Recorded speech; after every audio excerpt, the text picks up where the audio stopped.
Everyone. तो आज का वीडियो लेक्चर हम लोग बिना देरी के स्टार्ट करते हैं।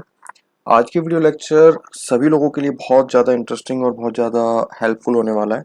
आज के वीडियो लेक्चर में हम लोग बात करने वाले हैं एक बहुत ही इम्पोर्टेंट टॉपिक के ऊपर, जो कि हमारे फाइनल ईयर के स्टूडेंट्स के लिए तो बहुत ज़रूरी है ही साथ जो स्टूडेंट आने वाले टाइम में अपने इंटरव्यूज़ के लिए प्रिपरेशन कर रहे हैं, अपने इंटरव्यूज़ के लिए अप्लाई करने वाले हैं, उनके लिए भी ये बहुत ज़रूरी है। ठीक है, आज की वीडियो का टॉपिक क्या है हमारा, जो आपके स्क्रीन पे आपको दिखाई भी दे रहा है, that is how to crack interview in IT company. ठीक है, जी हाँ, मेरा नाम हिमांशु शर्मा और चलिए वीडियो को स्टार्ट करते हैं। तो इस वीडियो के अंदर बेसिकली हम लोग क्या बात करेंगे, जब भी हम किसी भी आईटी कंपनी में इंटरव्यू के लिए अप्लाई करते हैं तो हमें क्या क्या चीज़ों को ध्यान में रखना चाहिए, क्या क्या इंपॉर्टेंट बातें हैं जिनकी मदद से हम अपने इंटरव्यू को बहुत इजीली क्रैक कर सकते हैं, कौन कौन से पॉइंट्स ऐसे हैं जो इंटरव्यू क्रैक करने में हमारी हेल्प कर सकते हैं। तो उन सब टॉपिक्स के ऊपर, उन सब चीज़ों के ऊपर आज हम यहाँ बात करने वाले हैं। तो आगे बढ़ते हैं अपनी नई स्लाइड की तरफ। तो यहाँ पे सबसे पहले हम लोगों ने इंट्रोडक्शन के बारे में बात की कि हम इस वीडियो लेक्चर के अंदर क्या करने वाले हैं। In this session, we will explore how to prepare for IT interviews, understand various interviews round and create an impressive resume। हम लोग यहाँ पे किसके टॉपिक के ऊपर डिस्कस करेंगे, हम यहाँ पे डिस्कस करेंगे कि how to prepare IT interviews. ठीक है, आईटी सेक्टर में हमारे कौन कौन से इंटरव्यूज हो सकते हैं, किस किस चीज़ के लिए हम लोग अप्लाई करते हैं और हम क्या करने वाले हैं। हम वेरियस इंटरव्यूज राउंड के ऊपर डिस्कस करने वाले हैं, कौन कौन से राउंड्स होते हैं हमारे आईटी सेक्टर के अंदर जब हम किसी भी जॉब के लिए अप्लाई करते हैं। और एक रिज्यूम, एक अच्छे रिज्यूम को क्रिएट करने के लिए हमें किन किन बातों का ध्यान रखना है, वो सब चीज़ हम इसी वीडियो लेक्चर के अंदर डिस्कस करने वाले हैं। तो अगर हम इसको ध्यान से देखें तो ये वीडियो लेक्चर जो है हमारा 3 अलग अलग टॉपिक्स का एक कॉम्बिनेशन होने वाला है, जिसके अंदर आपके इंटरव्यू से रिलेटेड सारी चीज़ें क्लियर हो जाएंगी। तो बहुत ध्यान से इस वीडियो लेक्चर को देखना है और कंप्लीट लास्ट तक इसको देखना है, ताकि एक एक पॉइंट हमें बहुत अच्छे से समझ में आ सके। ठीक है, तो understand the IT interview process. Process actual में क्या होता है जब हम आईटी इंडस्ट्री के अंदर इंटरव्यू देते हैं, तो कुछ वहां पे हमारे स्टेप्स होते हैं जिनको फॉलो किया जाता है। जैसे सबसे पहले हमारा एक ऑनलाइन टेस्ट कंडक्ट किया जाता है, जिसको हम कोडिंग राउंड भी कहते हैं कई बार। तो इसमें बेसिकली क्या होता है कि आपके टेक्निकल स्किल्स में या आपके जो बेसिक्स हैं किसी भी प्रोग्रामिंग लैंग्वेज के ऊपर, वो बेसिक्स आपको सही से आते हैं या नहीं आते हैं। तो उसके लिए कुछ बेसिक क्वेश्चंस पुटअप किए जाते हैं आपके ऑनलाइन प्लेटफॉर्म के थ्रू। तो वो आपको वहां पे क्लियर करना होता है। अगर आप उसको क्लियर करते हैं तो आप अपने सेकेंड राउंड यानी कि टेक्निकल राउंड की तरफ चले जाते हैं। और टेक्निकल राउंड के बारे में जब हम बात करते हैं तो बेसिकली टेक्निकल राउंड 3 अलग अलग चीजों से मिलकर बना होता है, यानी कि 3 अलग अलग प्रोसीजर्स इसमें हम फॉलो करते हैं। कौन कौन सा? सबसे पहला हमारा डीएसए होता है, दूसरा हमारा एलएलडी होता है और तीसरा हमारा एचएलडी होता है। ठीक है, तो इन 3 चीज़ों के बारे में हम लोग आगे आने वाली अपनी स्लाइड्स के अंदर बहुत अच्छे से डिस्कस करेंगे। तो अभी आपको बिल्कुल कंफ्यूज नहीं होना है कि डीएसए क्या होता है, एलएलडी क्या होता है, एचएलडी क्या होता है। बहुत सारे स्टूडेंट्स हमारे ऐसे होंगे जिन्होंने डीएसए के बारे में सुन रखा होगा, बट वो एलएलडी और एचएलडी के बारे में नहीं जानते होंगे। तो ये भी हम आगे आने वाली स्लाइड्स के अंदर डिस्कस करने वाले हैं। ठीक है, तो टेक्निकल राउंड अगर आप लोग क्लियर कर लेते हैं तो लास्ट में आपका होता है एचआर राउंड, जिसको हम एचआर मैनेजर राउंड या हायरिंग मैनेजर राउंड भी कहते हैं। ठीक है, तो लास्ट में अगर आप ये भी इंटरव्यू क्लियर कर लेते हैं तो जाके आपकी जॉब किसी आईटी कंपनी में कंफर्म होती है। ठीक है, तो इस चीजों का हमें ध्यान रखना है। क्या करना है हमें? सबसे पहले अपने कोडिंग राउंड के लिए प्रिपेयर करना है, उसके बाद टेक्निकल राउंड के अंदर हमारा डीएसए, एलएलडी और एचएलडी को प्रिपेयर करना है। उसके बाद हमें अपने आप को प्रिपेयर करना है एचआर राउंड के लिए। ठीक है, तो ये हमारी 3 स्टेप्स होंगे। इन 3 स्टेप्स के लिए हमें शुरू से प्रिपेयर करके चलना पड़ेगा। अब वन बाय वन करके हम इसको डिस्कस कर लेते हैं। सबसे पहले, जैसे मैंने आपको बताया कि कोडिंग राउंड के अंदर हम लोग क्या करते हैं, कोडिंग राउंड के अंदर हम अपने बेसिक्स के ऊपर बात करते हैं। जो भी प्रोग्रामिंग लैंग्वेज हम लोग कंप्लीट कर चुके हैं, उस प्रोग्रामिंग लैंग्वेज के बेसिक्स के बारे में जो बात होती है वो हमारे कोडिंग राउंड के अंदर हो जाती है। उसके बाद स्पेशलिस्ट हमारे टॉपिक्स को डिस्कस किया जाता है। जैसे सबसे पहले हम यहाँ पे डीएसए के बारे में बात करने वाले हैं। डीएसए की फुल फॉर्म क्या होती है? Data structure and algorithms. ठीक है, तो ये एक अपना अपने आप में कंप्लीट राउंड होता है। इसमें हम क्या देखते हैं, this round evaluates your problem solving skills, यानी कि सबसे पहली चीज हमारे पास यहाँ पे एक नई आ गई, that is problem solving skills and understanding of data structures. आपको डेटा स्ट्रक्चर्स के बारे में कितनी नॉलेज है वो भी हमारी डीएसए राउंड के अंदर ही क्लियर कर ली जाती है। मोस्ट ऑफ द टाइम अगर हम बात करें डीएसए के बारे में, हम सब लोग जानते हैं कि डीएसए हमें करना बहुत ज़रूरी है। बहुत सारे हमारे यूट्यूब पे वीडियो लेक्चर्स पड़े हुए हैं जिसके ऊपर हम लोग डीएसए को सीख रहे होते हैं। बट जो हमारे की टॉपिक्स हैं, कौन से की टॉपिक्स ऐसे हैं जो कि डीएसए के अंदर कवर किए जाते हैं। तो सबसे पहले हमारा आ जाता है एरे। अगर आप किसी भी प्रोग्रामिंग लैंग्वेज को प्रिपेयर करके बैठे हैं तो उसके अंदर आपको एरे को कंप्लीट करना है, आपको स्ट्रिंग्स को बहुत अच्छे से सीखना है और आपके लिंक लिस्ट। ठीक है, तो ये हमारे 3 टॉपिक्स तो बेसिक टॉपिक्स हो गए। इसके अलावा आपको स्टैक के बारे में अच्छी नॉलेज होनी चाहिए, आपको क्यू के बारे में नॉलेज होनी चाहिए और आपको ट्री के बारे में नॉलेज होनी चाहिए अगर आप इंटरव्यू को क्रैक करना चाहते हैं, अगर आप डीएसए राउंड को क्रैक करना चाहते हैं। आपको ग्राफ के बारे में पता होना चाहिए और आपकी डायनेमिक प्रोग्रामिंग पे एक स्ट्रॉन्ग कमांड होनी चाहिए। तो ये हमारे की पॉइंट्स हैं अगर आप डीएसए को क्रैक करना चाहते हो, अगर आप डीएसए को क्लियर करना चाहते हो तो ये बेसिक पॉइंट्स आपके क्लियर होने चाहिए। अब बहुत सारे स्टूडेंट्स के बारे में हम लोग भी जानते हैं, बहुत सारे स्टूडेंट अपने आप को भी जानते हैं, तो उनको पता है कि डीएसए को क्लियर करने के लिए ये टॉपिक्स हमें अच्छे से आते हैं। बट क्या इन टॉपिक्स के ऊपर आपने नंबर ऑफ क्वेश्चंस को प्रिपेयर करके देखा? क्या आपने कोई प्रैक्टिस करके देखी? तो उसके लिए हमें क्या चाहिए? उसके लिए हमें चाहिए एक प्लेटफॉर्म। तो मेरी तरफ से आप सब लोगों के लिए टिप्स रहेगा, क्या प्रैक्टिस कर सकते हैं आप किस किस प्लेटफॉर्म पे? आप लीड कोड पे जाके अपना फ्री ऑफ कॉस्ट अकाउंट बना सकते हैं, वहां पे आप प्रैक्टिस कर सकते हैं। हैकर रैंक का एक आपका वेबसाइट है, आप हैकर रैंक प्लेटफॉर्म पे जाके भी अपनी प्रैक्टिस कर सकते हैं, या जीएफजी पे जाके भी। आप गूगल पे जाएंगे, आपको इनके ऑफिशियल वेबसाइट्स मिल जाएंगे, आप उन ऑफिशियल वेबसाइट पे जाके अपना अकाउंट रजिस्टर करेंगे और वहां से आप प्रैक्टिस कर सकते हैं अपने डीएससी की। तो जितनी मैक्सिमम से मैक्सिमम क्वेश्चंस को आप लोग सॉल्व कर पाएंगे उतना आपके लिए बेनिफिशियल रहने वाला है। ठीक है, तो ये मेरी तरफ से आप लोगों के लिए था कि आप यहाँ पे जाके प्रैक्टिस कर सकते हैं। किस तरह के क्वेश्चंस पूछे जा सकते हैं हमारे डीएसए के अंदर? फॉर एग्जाम्पल, रिवर्स करने के लिए कह दिया गया एक लिंक लिस्ट। एक लिंक लिस्ट हमारे को दी गई है, उसको रिवर्स करके दिखाना है। एक हमारे पास एरे है, उस एरे के अंदर जो वैल्यूज को स्टोर किया गया है वो किसी एक पर्टिकुलर पैटर्न को फॉलो करके स्टोर किया गया है, उसमें से एक नंबर मिसिंग है। ठीक है, अब ये मिसिंग नंबर क्या है ये आपको फाइंड आउट करके बताना है। अब ये जो मिसिंग नंबर है इसको अगर आप फाइंड आउट करना चाहते हैं तो इस मिसिंग नंबर को फाइंड आउट करने के लिए, इस एरे को बनाने के लिए जिस पैटर्न का इस्तेमाल किया गया है वो पैटर्न आपको फाइंड आउट करना पड़ेगा, तभी जाके आप उस मिसिंग नंबर को निकाल पाएंगे। ठीक है, तो इस तरह के क्वेश्चंस वहां पे पूछे जाते हैं। इन चीजों को आपको प्रिपेयर करना है, तो इनको प्रिपेयर करने के लिए मैंने आपको क्या बताया, इनको प्रिपेयर करने के लिए मैंने आपको प्लेटफॉर्म्स दिए हैं। आप उन प्लेटफॉर्म्स पे जाएंगे और उन प्लेटफॉर्म्स पे जाके आप लोग प्रैक्टिस कर सकते हैं। ठीक है, आगे चलते हैं। LLD round. एलएलडी मतलब low level design round. Low level design round के अंदर आपसे क्या पूछा जाता है? LLD focus on object oriented design and implementation. ठीक है, यानी कि यहाँ पे ऑब्जेक्ट ओरिएंटेड डिजाइन के ऊपर आपसे बात की जाएगी और उसके इम्प्लीमेंटेशन के ऊपर बात की जाएगी। जैसे फॉर एग्जांपल आपको ऊप्स के कॉन्सेप्ट्स क्लियर होने चाहिए। अब उस ऊप्स के अंदर कौन कौन से कॉन्सेप्ट्स हमारे पास आते हैं? ऊप्स के अंदर हमारा एनकैप्सुलेशन आ जाता है, इनहेरिटेंस आ जाता है, आपका पॉलीमॉर्फिज्म आ जाता है। इसके अलावा क्या आ जाता है? डेटा एब्स्ट्रैक्शंस आ जाते हैं और मॉड्यूलेशंस आ जाते हैं। ठीक है, तो ये सारे कॉन्सेप्ट्स कौन से हैं? ये हमारे ऊप्स के कॉन्सेप्ट है। आप किसी भी प्रोग्रामिंग लैंग्वेज के अंदर अगर बात करते हैं तो किसी भी प्रोग्रामिंग लैंग्वेज के अंदर आपको ऊप्स के कॉन्सेप्ट मिल जाते हैं, तो वो आपके अच्छे से क्लियर होने चाहिए। और सिर्फ उसको थियोरेटिकली नॉलेज होने से काम नहीं चलता है, आपको उसका इम्प्लीमेंटेशन भी आना चाहिए, उसको करके भी देखना है। ठीक है, आपके जो डिजाइन पैटर्न्स हैं उसकी आपको नॉलेज होनी चाहिए। ठीक है, आपको क्लास बनानी आनी चाहिए, यूएमएल डायग्राम के बारे में आपको पता होना चाहिए। तो ये हमारे कुछ बेसिक चीजें हैं जो कि एलएलडी राउंड के अंदर आपसे पूछी जाती हैं। अब एलएलडी राउंड के अंदर कौन कौन से क्वेश्चंस पूछे जा सकते हैं? ठीक है, फॉर एग्जांपल मैं आपको अगर बात करूं, पार्किंग लॉट सिस्टम अपने आप में एक प्रोजेक्ट है। ठीक है, अब ये जो प्रोजेक्ट है इसको बनाने के लिए आप किस डिजाइन पैटर्न को फॉलो करने वाले हैं?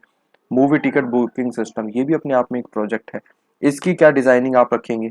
लाइब्रेरी मैनेजमेंट सिस्टम, इसकी क्या डिजाइनिंग रखेंगे? यानी कि जो स्ट्रक्चर डिजाइन करने का काम होता है उससे रिलेटेड जो क्वेश्चंस पूछे जाते हैं वो आपके एलएलडी राउंड के अंदर पूछे जाते हैं, तो ये हमें ध्यान में रखना है। ठीक है, नेक्स्ट आता है हमारा HLD round, full form high level design. High level design के अंदर बेसिकली आपसे क्या पूछा जाता है?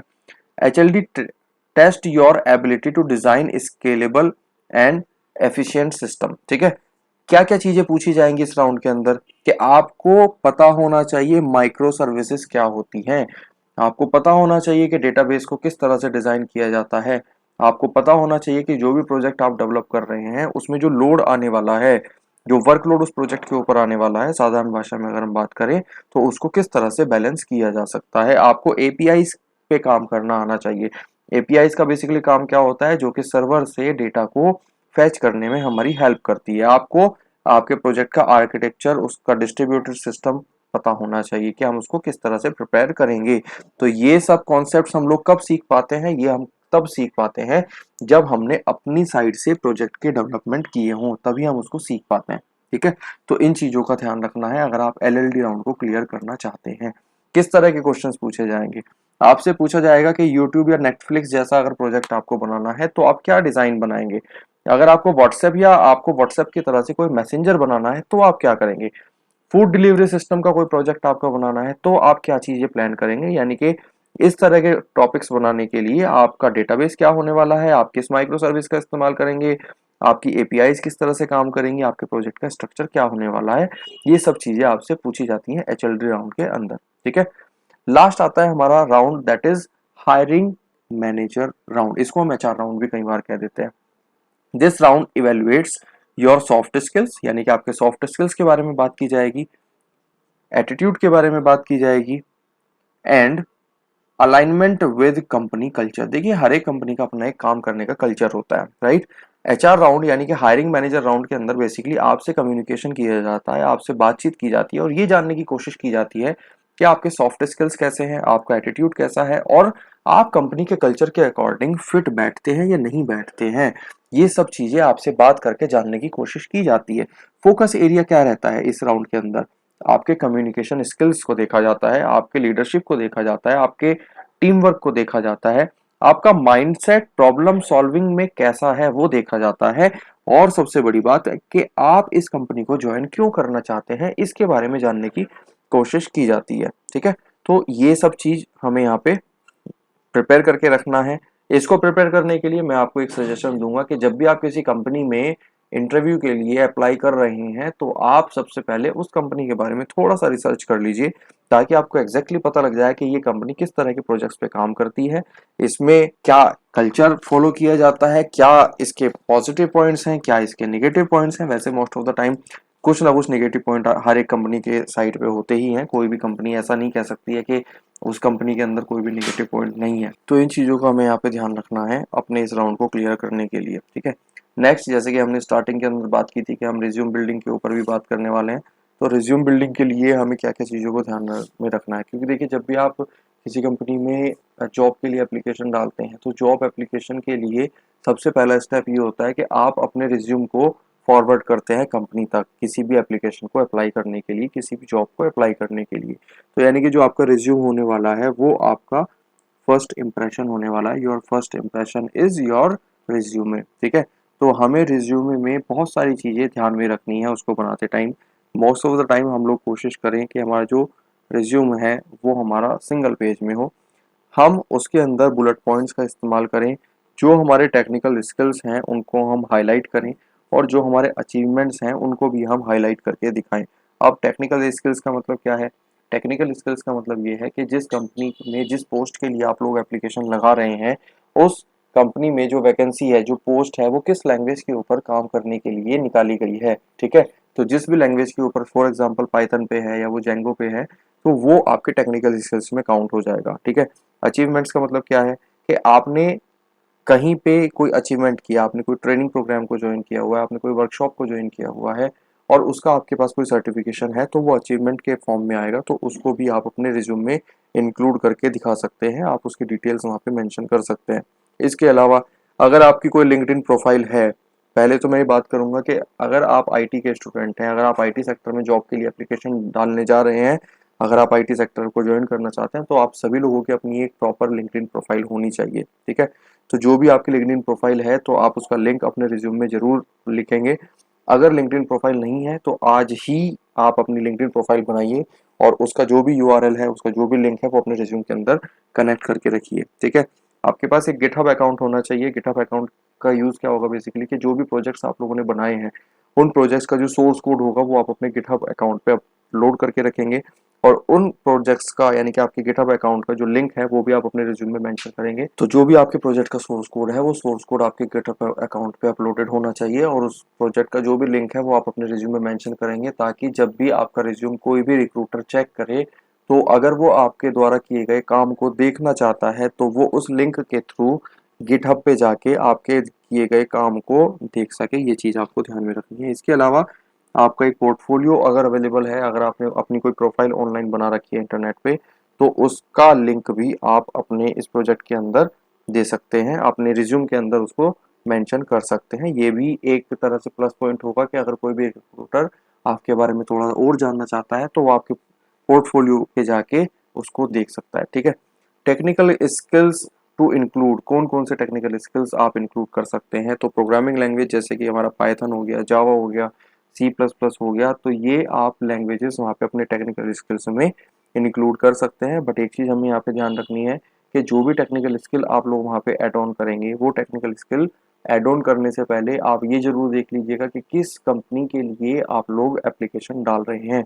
जिस कंपनी के लिए एप्लीकेशन डाल रहे हैं, क्या वो उस कंपनी के अंदर पाइथन पे काम होता है, जावा पे काम होता है, सी प्लस प्लस पे काम होता है, या किसी और लैंग्वेज पे काम होता है? तो जिस भी लैंग्वेज पे उस कंपनी के अंदर काम होता है, उसी लैंग्वेज को आप टेक्निकल स्किल्स के फॉर्म में अपने रिज्यूम के अंदर मेंशन करेंगे। क्योंकि बहुत सारे स्टूडेंट्स कई बार ये मिस्टेक करते हैं कि अपने पूरे ग्रेजुएशन में, पूरे 3 साल में या मास्टर डिग्री में उसने जितनी भी लैंग्वेजेस को सीखा होता है, वो सारी की सारी लैंग्वेजेस को अपने रिज्यूम के अंदर मेंशन कर देता है। बट आईटी सेक्टर की एक रियलिटी है कि कोई भी कैंडिडेट 10 लैंग्वेजेस के अंदर परफेक्ट नहीं होता है। उसके पास कोई ना कोई एक लैंग्वेज होती है जिसके अंदर उसको पर्टिकुलर कमांड होती है, कंट्रोल होता है। ठीक है, तो आप लोगों को जिस कंपनी के अंदर अपना जॉब एप्लीकेशन डालना है, उस कंपनी के हिसाब से आपको देखना पड़ेगा कि आप जिस कंपनी में जिस पोस्ट के लिए अप्लाई कर रहे हैं उसमें किस लैंग्वेज पे काम होता है, क्या वो लैंग्वेज आपको आती है? अगर आती है तो आप उस एप्लीकेशन को फिल कर सकते हैं और वही लैंग्वेज आप अपने रिज्यूम में मेंशन करेंगे। ठीक है, फ्रेमवर्क, अगर आपको जेंगो आता है, अगर आपको स्प्रिंग आता है या आपको रिएक्ट आता है, तो वो आप फ्रेमवर्क की कैटेगरी में मेंशन कर सकते हैं। डेटाबेसेस आपके पास कौन कौन से हैं, यानी कि किस किस डेटाबेस के अंदर आपने काम किया हुआ है, आपने माईएसक्यूएल पे काम किया है, आपने मोंगोडीबी पे काम किया है, या आप इन दोनों में से किसी पे या किसी तीसरे डेटाबेस पे काम कर सकते हैं, तो वो आप लोग यहाँ पे डेटाबेसेस में मेंशन कर सकते हैं। आप किसके टूल के ऊपर काम कर सकते हैं, आप गिट पे काम करते हैं, आप डॉकर पे काम करते हैं, आप एडब्ल्यूएस पे काम करते हैं, तो ये आपको टूल्स की कैटेगरी में मेंशन यहाँ पे करना पड़ेगा। ठीक है, common resume mistakes, most important slide. ठीक है, कौन कौन से मिस्टेक्स हैं जो कि एक नॉर्मल यूजर, एक स्टार्टिंग में जो स्टूडेंट जॉब के लिए अप्लाई कर रहा है, वो मिस्टेक्स करता है? सबसे पहली चीज है हमारी स्पेलिंग और फॉर्मेटिंग एरर। हमारी कई बार क्या होता है कि जब हम अपने रिज्यूम को बनाते हैं तो उसको फॉरवर्ड करने से पहले हम उसको रीचेक नहीं करते हैं। तो उसको सबसे पहले हमें क्या करना है, उसको हमें रीचेक कर लेना है कि क्या उसमें कोई स्पेलिंग मिस्टेक है, या उसमें किसी फॉर्मेशन के अंदर कोई एरर तो नहीं आ रही है, वो हमें यहाँ पे चेक करना है। ठीक है, यूजिंग फैंसी फ़ॉन्ट्स, ये भी एक ड्रॉबैक ही होता है हमारे रिज्यूम के लिए कि हमें फैंसी फ़ॉन्ट्स का इस्तेमाल नहीं करना है। जो हमारे प्रोफेशनल फ़ॉन्ट्स हैं, हमें उन्हीं का इस्तेमाल करना है अपने रिज्यूम को बिल्ड करने के लिए। एडिंग इन इररिलेवेंट डिटेल्स, जो डिटेल्स हमारे किसी भी कंपनी की प्रोफाइल से रिलेट ही नहीं करता है, वो डिटेल आपको अपने रिज्यूम में ऐड नहीं करना है। जिस भी पोस्ट के लिए आप अप्लाई कर रहे हैं, अगर उस पोस्ट से रिलेटेड कोई इन्फॉर्मेशन है तो आप उस इन्फॉर्मेशन को ऐड कीजिए अपने रिज्यूम के अंदर, अदरवाइज एक्स्ट्रा इन्फॉर्मेशन को हटा दीजिए। ठीक है, आप वो स्किल्स मेंशन नहीं करेंगे अपने रिज्यूम के अंदर जो आपको नहीं आते हैं या जिस स्किल्स के ऊपर आपने काम ना किया हो।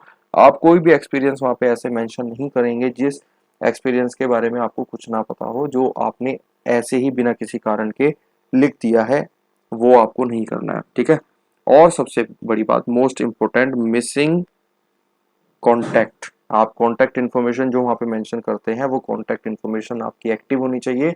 वहाँ पे जो भी कॉन्टैक्ट इन्फॉर्मेशन आपने मेंशन करी है, आपका रिक्रूटर उस इन्फॉर्मेशन को यूज करके आपसे कॉन्टैक्ट कर सके। और आपका जो लिंक्डइन प्रोफाइल है, उसका लिंक आपको जरूर अपने रिज्यूम के अंदर मेंशन करना है। ये आपके लिए प्लस पॉइंट हो जाता है। प्रिपरेशन टिप्स फॉर इंटरव्यू, मेरी साइड से आप सब लोगों के लिए क्या करना है, आपको प्रैक्टिस करनी है मॉक इंटरव्यूज की, आपको प्रैक्टिस करनी है। सबसे पहले आपको कंप्यूटर के जो बेसिक फंडामेंटल्स हैं, नेटवर्क क्या होता है, ओएस क्या होता है, डीबीएमएस क्या होता है, इनके बारे में आपको बेसिक नॉलेज होनी चाहिए। जिस कंपनी में आप जॉब के लिए एप्लीकेशन कर रहे हैं, उस कंपनी के बारे में आपको रिसर्च करना है, उसके बारे में जानना है, उसके बारे में आपको पढ़ना है कि ये कंपनी क्या है, कब बनाई गई थी, किसने बनाई गई थी, किस तरह के प्रोजेक्ट्स पे ये कंपनी काम करती है, इस कंपनी के अचीवमेंट्स क्या क्या हैं, इस कंपनी की ब्रांचेस कहाँ कहाँ पे है, हेड ऑफिस कहाँ पे है। ये सब बेसिक इन्फॉर्मेशन आपको कंपनी के बारे में पता होनी चाहिए। और जो भी रिज्यूम आप बना रहे हैं उस रिज्यूम के अंदर कम से कम 2 से 3 प्रोजेक्ट्स आपके होने चाहिए, और ये वो प्रोजेक्ट्स हैं जिसके ऊपर कंप्लीटली यानी कि 100% डेवलपमेंट का काम आपने ही किया हो। क्योंकि जब भी आपका इंटरव्यू होगा, जब भी आप वहाँ पे डिस्कस करेंगे अपने रिज्यूम के ऊपर, तो वहाँ पे आपसे प्रोजेक्ट्स के बारे में बहुत अच्छे से डिस्कस किया जाता है कि जो प्रोजेक्ट्स आपने यहाँ पे मेंशन करे हैं, इस प्रोजेक्ट को आपने कैसे कैसे बनाया, क्या रिक्वायरमेंट थी, क्या इसके फ्यूचर एस्पेक्ट्स हैं, क्या इसमें आप कर रहे हैं, क्या आप इसमें चल रहा है, वो सारी डिस्कशन जो होते हैं वो हमारे प्रोजेक्ट्स के ऊपर किया जाता है। ठीक है, तो 2 से 3 प्रोजेक्ट्स कम से कम आपके रिज्यूम के अंदर ऐसे होने चाहिए जिनको आप कॉन्फिडेंटली एक्सप्लेन कर सकें, जिसके बारे में आपको सारी चीज़ें पता हो। ठीक है, तो ये था आज का डिस्कशन जिसमें हमने बात की कि हम अगर अपने किसी भी कंपनी में आईटी सेक्टर के लिए एप्लीकेशन डाल रहे हैं तो उसमें क्या क्या राउंड्स होते हैं, किस राउंड के अंदर क्या डिस्कशंस किए जाते हैं, वो हमने यहाँ पे देखा। हमने देखा कि हम अपने लिंक्डइन प्रोफाइल को बनाएंगे, वो हमारे लिए बहुत ज़रूरी है। हमने देखा हमें पोर्टफोलियो भी बना के रखना चाहिए, और साथ में जब हम रिज्यूम बनाते हैं तो अपने रिज्यूमे के अंदर हम लोगों को क्या क्या चीज़ें ध्यान रखनी चाहिए, क्या क्या हमारी मिस्टेक्स वहाँ पे होती हैं, उनको हम कैसे रिमूव करेंगे। और साथ ही साथ हमने यहाँ पे बात की कि कौन कौन से पॉइंट्स ऐसे हैं जो कि हमें अपने आईटी सेक्टर के इंटरव्यू क्रैक करने के लिए ध्यान में रखने चाहिए। ठीक है, तो आई होप कि आपको आज के वीडियो लेक्चर में जितनी चीज़ें हमने डिस्कस की हैं वो बहुत अच्छे से क्लियर हो गई होंगी। अगर फिर भी कोई डाउट या कोई कंफ्यूजन या कोई क्वेश्चन आपके माइंड में आता है तो नीचे कमेंट बॉक्स में आप उसको मेंशन करेंगे, मैं एज सुन एज पॉसिबल उसको रिप्लाई करने की कोशिश करूंगा।